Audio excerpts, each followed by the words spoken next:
точно сградата на Руската академия на науките. 36-та година била е пренесена в Москва, централната част сега, тук се намира Санкт-Петербургския филиал. И паметник на основател на академията, виждате на край броедата, паметник на Михаил Василевич Логоносов. Сега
това е сградата на бившия дворец на Петър II, в който той нито един ден не успял да поживее. Но ето ние като студенти го ползваме вече много години. И още една интересна сграда, малко по-далеч, жълтата, с такава древна разтегловка, където стекло виждате.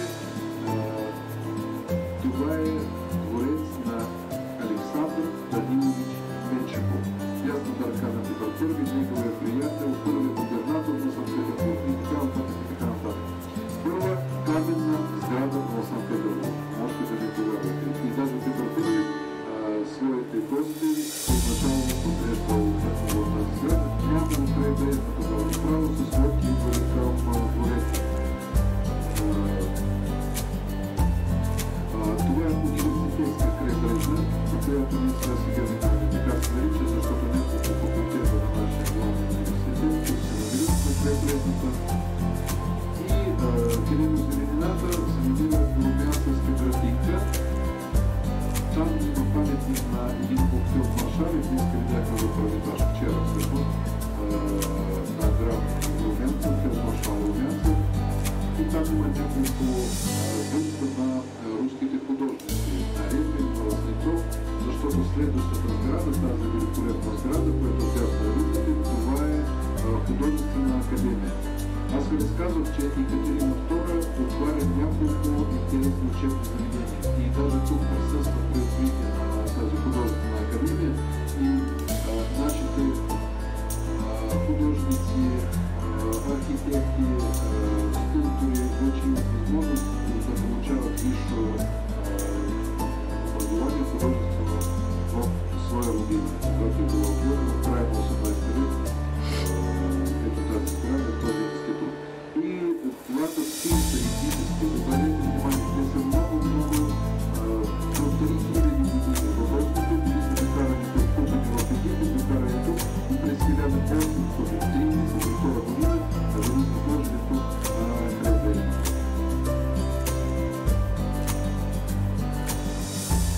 Благовещенския мост, така се нарича този, който го виждате вдясно. И всъщност това е втория постоянен мост през Нила, средата на 19 век. И той също се отваря ето тази част, средната част, където виждате светофари. Тя се отваря, но специално за туристите правят отваряне на първия мост, Дворцове, към който сега се насочваме, и буквално след 10 минути се отваря и този мост. След това Троицки, след това Лиярски и след това вече освобождават акватория от туристическите кораби и започват да вървят тези. Когато вървят много са големи такива черни, понякога няма осветление, много така млади хора, не такива като мен. Властни векър, знаеш ти... Тази красиво осветена сграда? Тази сграда е сграда на Сенат и Синод. Дясно, с многобройните колони. Искам да ви напомня, тук виждате кръст. Горе, нали, тук се намира Синод, а Сенат, това е висша светска власт в Русия. Синод е управление по църковните дела. Защо? Аз ви разказвах, но ще повторя. По времето, когато царуват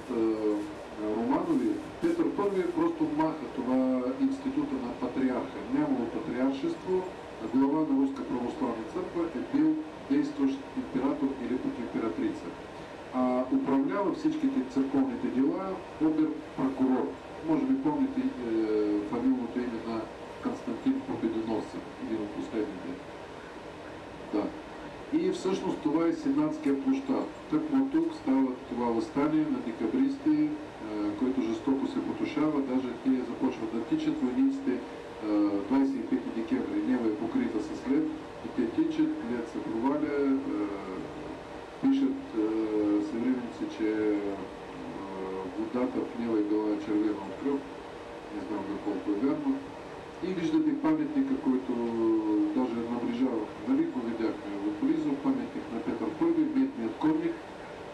И бих искал да ви напомня, че той е от бронз, но медният конник става заради произведението на Пушкин, медният конник. И така, с легкой руки, както се казва на Александър Сергеевич, така е наречен паметника. Автор на работа е скулптор Балконе, а главата на царя е правила негова ученичка Анна Мария Колло. Така че можем да смятаме, че двама автора има този паметник. И тук, когато провеждат деня на военноморския флот, тъкмо тук до този паметник слагат трибуни, идва Путин като главнокомандващ, приема апарат. Симпатично изглежда, не знам дали сте гледали по телевизия, дават около един час. Интересно е направено. И Исакиевската катедрала, знам, че някои от вас днес са посетили, 101,5 метра е височината. Това е главна православна църква на Руската империя и строена е била в продължение на 40 години, от 1818 до 1858 години по проекта на френски архитект Огюст Монферан, който, дами и господа, е бил френския войник по времето на Наполеон. Той е само, че на територия на Русия не воювал, може би това му дава възможност да дойде в Руска империя и да стане с годините главният архитект на главния православен храм. И имало една легенда, че с Баба Ванга много лесно, защото знаете кое е. Такава местна Баба Ванга му казва, а той Августович, така се го наричали нашите работници, и тя му казва: Август, ти ще живееш толкова, колкото ще строиш църквата. И така се шегували, че той толкова дълго я строи, защото бил оплашен от от това предсказание. Но в кръга на шегата всичко, обаче когато на 30 май е рождения ден на Петър I, сега ще ви кажа на тези, които не са посещавали, защо се нарича Исакиевска. На 30 май посещават църквата и буквално след няколко седмици Монферан умира. Макар че е бил вече над 70 години, но така е било. Защо се нарича Исакиевска?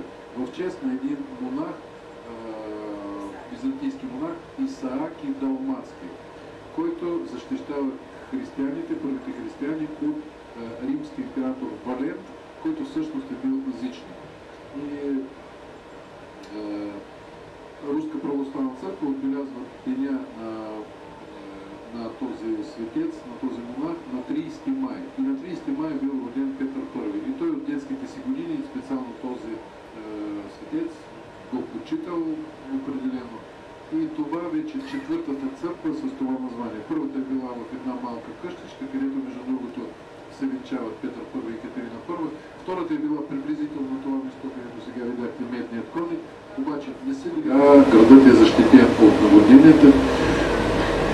Още повече, че много добре, че ние сега се намираме точно срещу Зимния дворец и обърнете внимание, точно в центъра, където най-осветлено, виждате балкон. Виждате ли го? На този балкон.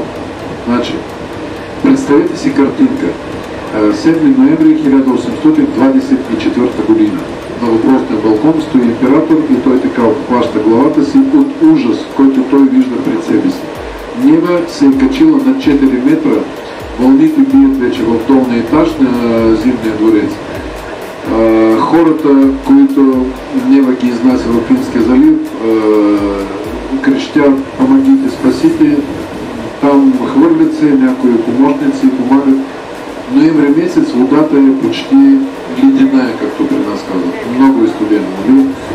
освен хората, имало крави и коне, крави, ще го питате откъде, какви крави. Крави е много лесна работа тук, където Адмиралтейство, зад Адмиралтейство се намирал лук, не знам как на български, лук, едно поле, където кравите са пасли, след това като бифштек се отивали на масата, нали, с левата дворец под моста и не знам, тази близо се казва, имало един съветски филм, където много смешен така,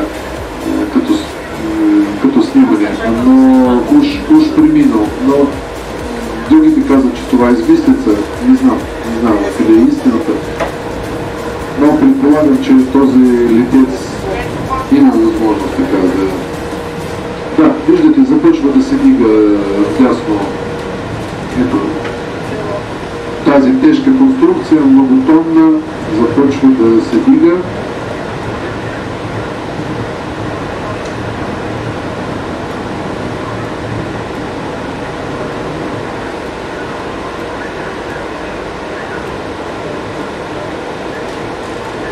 Впечатляващо нещо, нали?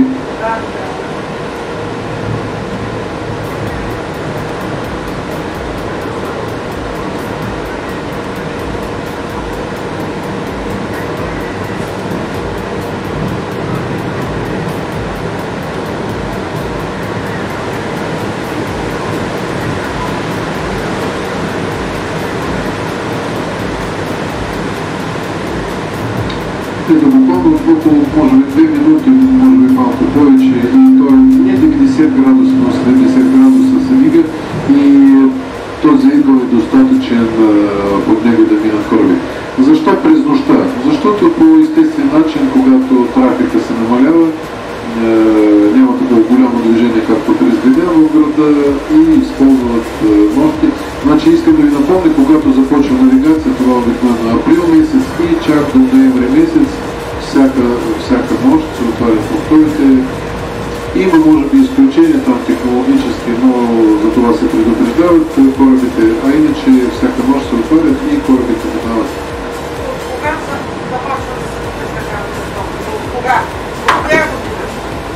Отварят се мостовете? Първи средата на 19 век, 1852, може би объркам, но средата на 19 век. Да, първия мост, другите мостове нямало, след това се появява този Лиянски, след това Дворцове. Дворцове първоначално е бил първен... и искам да ви кажа... Дами и господа, гледайте как се отваря Дворцовия мост. Буквално за една минута, малко повече, вие ще видите като където само тека вода. Много ефектно.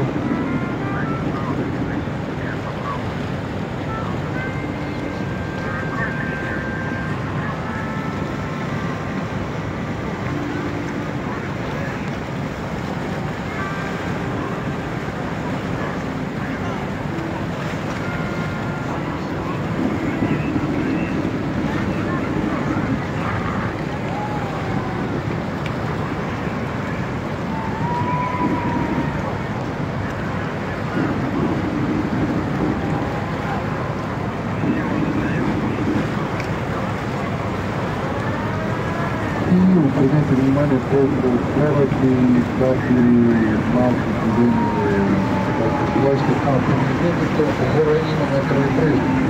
Това не са стотици, това са хиляди.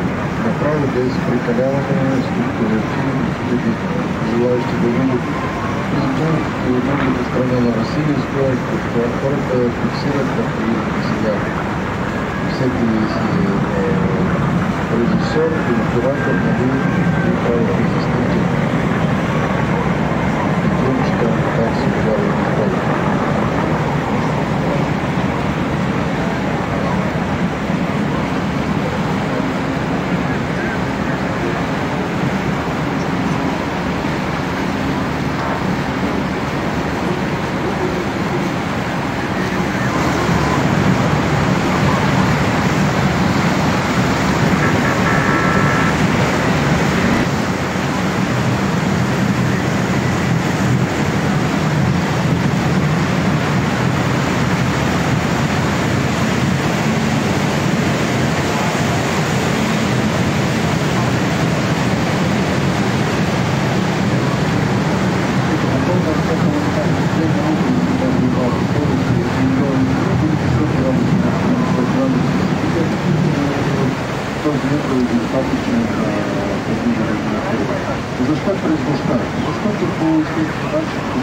трафика се намалява, няма такова голямо движение, както в града и използваме малко. Значи искам да ви напомня, когато започва навигация, първо на април месец, чак до ноември месец, всяка нощ се отваря портфейс, и ходите по райони, че всяка нощ не ходят, ходите по райони.